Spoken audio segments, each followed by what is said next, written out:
రాష్ట్రంలో సాగునీటి కష్టాలు ఎక్కువయ్యాయని శాసనమండలిలో ప్రతిపక్ష నేత మధుసూదనాచారి గుర్తు చేశారు. భూపాలపల్లిలో భూగర్భ జలాలు ఎక్కువగా ఉంటాయని తెలిపారు. అలాంటి భూపాలపల్లిలో సాగునీటి ఇబ్బందులు తప్పడం లేదన్నారు. గతంలో ఇలాంటి పరిస్థితి లేదని గుర్తు చేశారు. అంగన్వాడీల జీత భత్యాలు పెరగడం లేదని సత్యవతి రాథోడ్ వివరించారు.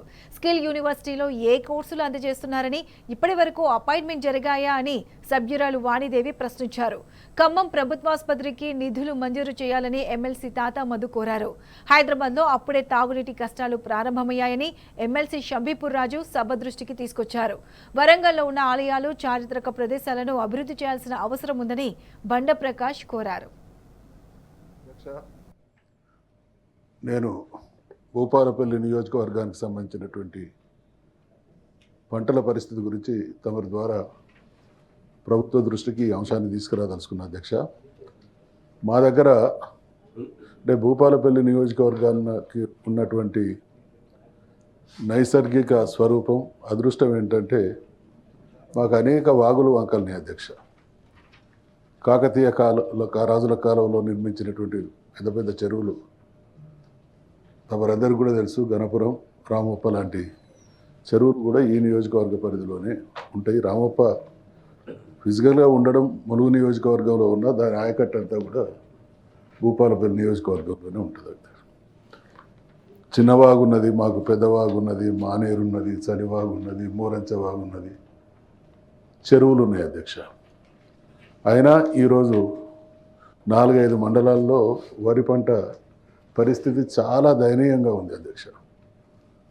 భూగర్భ జలాలు చాలా మంచిగా ఉండేటువంటి ప్రాంతాల్లో ఒకటైనటువంటి మా ప్రాంతంలోనే ఇటువంటి పరిస్థితి ఉన్నది అని అంటే మిగతా చోట్ల ఇంకా పరిస్థితి దయనీయంగా ఉండేటువంటి అవకాశం ఉన్నది అధ్యక్ష.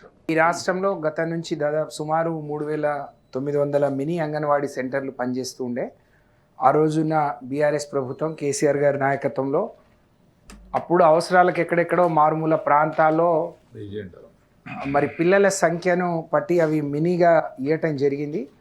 అయితే రోజు రాను రాను ఈ అంగన్వాడీ సర్వీసుల ద్వారా పేదవాళ్లకు అనేక కార్యక్రమాలు అందుతున్న క్రమంలో అక్కడ విద్యార్థుల సంఖ్య కూడా పెరిగింది. కాబట్టి వాటిని మెయిన్ చేయాలని డిమాండ్ ఉండింది. దానికి అనుగుణంగా మేము ఆ రోజు కేంద్ర ప్రభుత్వంతో మాట్లాడి వాటినన్నిటినీ కూడా మెయిన్ అంగన్వాడీలుగా తీర్చిదిద్దడం జరిగింది అధ్యక్ష. సరే, జియో వచ్చిన తర్వాత కూడా దాన్ని ఆపి మేము ఇస్తున్నట్టు ఈ రాష్ట్ర ప్రభుత్వం చెప్పుకుంది. మాకు చెప్పుకోవడం ద్వారా మాకేం అభ్యంతరం లేదు. కానీ దాదాపు 15 నెలలు అయిపోయింది అధ్యక్ష. మెయిన్ అంగన్వాడీల సర్వీస్ వాళ్ళు చేస్తున్నా వాళ్ళకు మినీ అంగన్వాడీల మరి జీత భత్యాలు మాత్రమే వస్తున్నాయి. వాటిని మెయిన్ అంగన్వాడీలుగా ఆ జీత భత్యాలు వచ్చేటట్టు వెంటనే జియో ఇవ్వాలని చెప్పి, ఒక జియో ఇవ్వడానికి 15 నెలలు ఆలస్యమైతే వాళ్ళ సర్వీస్ అంటే వాళ్ళ శ్రమను మనం దోపిడీ చేస్తున్నట్టు అధ్యక్ష. అది సరైనది కాదు. వెంటనే అది చేయాలని చెప్పి మీ ద్వారా ప్రభుత్వాన్ని కోరుతూనే అధ్యక్ష యూనివర్సిటీ మరి స్థాపించుకుంటున్నామని కూడా డిక్లేర్ చేసిన రెజల్యూషన్ కూడా తీసుకున్నట్టుంది. అయితే దాని గురించి నేను విద్యా వ్యవస్థలో ఉన్నాను కనుక చాలామంది దీని గురించి యాంబిగ్విటీ చాలా ఉంది.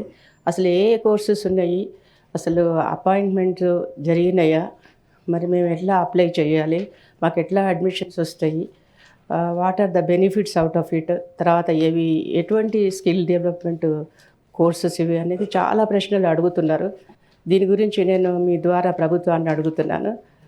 ఏ కోర్సెస్ ఇందులో ప్రవేశపెడుతున్నారు? ఈ సంవత్సరం లాస్ట్ ఇయర్ కొంచెం లేట్ అయింది సార్ అకాడమిక్ ఇయర్. ఈ ఇయర్ మనం ఎంతో ముందుగా యూజువల్గా జూన్లో ఏదన్నా ప్రారంభం చేద్దామంటే మేము యూజువల్గా నవంబర్ డిసెంబర్లోనే అప్రూవల్స్ తెచ్చుకుంటాం కన్సర్న్డ్ అథారిటీస్ నుంచి.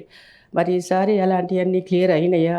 మరి వాటికి సంబంధించిన వివరాలు ఇంకా కొన్ని చెప్తే బాగుండు, వెబ్సైట్లో పెడితే బాగుండు, ఇంకా ప్రచారం చేస్తే బాగుండు. ఎందుకంటే చాలామంది గ్రాడ్యుయేట్స్ అవుతున్నారు కానీ చాలా స్కిల్స్ లేవు, soft skills especially how to face a small interview కూడా చేయలేకపోతున్నారు. దానికోసం స్పెషల్ కోచింగ్కి పోవాల్సి వస్తుంది. సో ఈ స్కిల్ అనగానే అందరికీ కొంచెం ఆశాజనకంగా ఉంది. స్పెషల్లీ యువత చాలామంది నన్ను ఈ క్వశ్చన్స్ అడుగుతున్నారు కనుక మీ ద్వారా నేను ప్రభుత్వాన్ని కోరుతున్నాను. ఉన్నటువంటి ప్రభుత్వ ఆసుపత్రి అనేటువంటిది గతంలో డైరెక్టర్ ఆఫ్ హెల్త్ కింద ఉండేది. ఇప్పుడు మెడికల్ కాలేజీ రావడం వల్ల డిఎంఈ కింద వెళ్ళిపోయింది, డైరెక్టర్ ఆఫ్ మెడికల్ ఎడ్యుకేషన్ కింద. గవర్నమెంట్ హాస్పిటల్ ఖమ్మం అనేటువంటిది అనేక అవార్డులు తీసుకుంది. సెంట్రల్ గవర్నమెంట్ నుంచి, కేంద్ర ఆరోగ్య శాఖ నుంచి అనేక అవార్డులు తీసుకుంది గతంలో ఉమ్మడి రాష్ట్రంలో, తర్వాత తెలంగాణ వచ్చిన తర్వాత కూడా. ఈరోజు పరిస్థితి ఏంటంటే అత్యంత అధ్వానమైన పరిస్థితిలో ఉంది. కనీసం మినిమం శానిటేషన్ లేదు. నేను వెళ్తే అసలు బాత్రూమ్స్ అవి వాష్రూమ్స్ కనీసం అడుగుపెట్టే పరిస్థితి లేదు.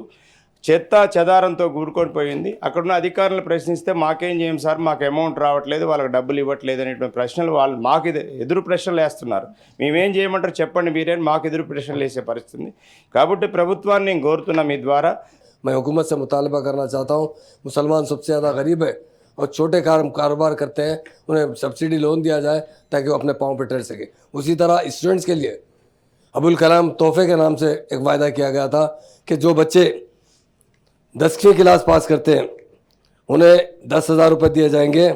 जो बच्चे ग्रेजुएशन इंटरमीडिएट कामयाब करेंगे उन्हें 15,000 दिए जाएंगे।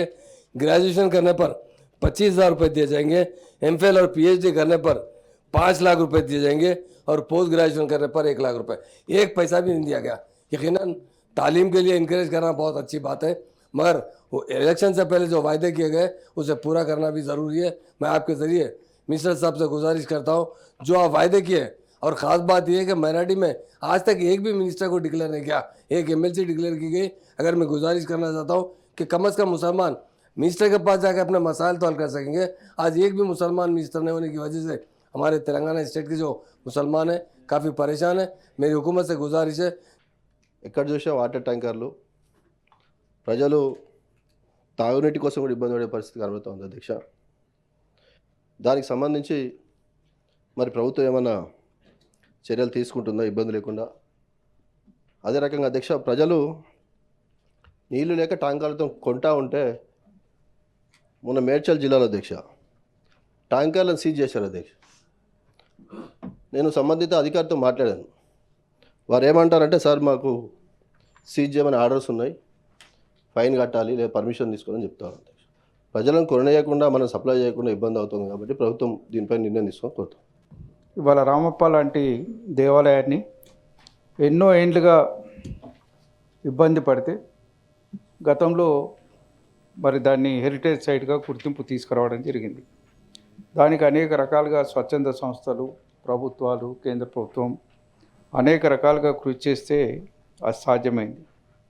ఇప్పటికి కూడా అనేక అటువంటి నిర్మాణాలు అనేకం ఉన్నాయి. వరంగల్లో హెరిటేజ్ సైట్గా గుర్తింపబడే అవకాశం ఉన్న సైట్స్ అనేకం ఉన్నాయనే విషయాన్ని గౌరవ మంత్రి గారి దృష్టి కూడా తీసుకొస్తున్న అధ్యక్ష.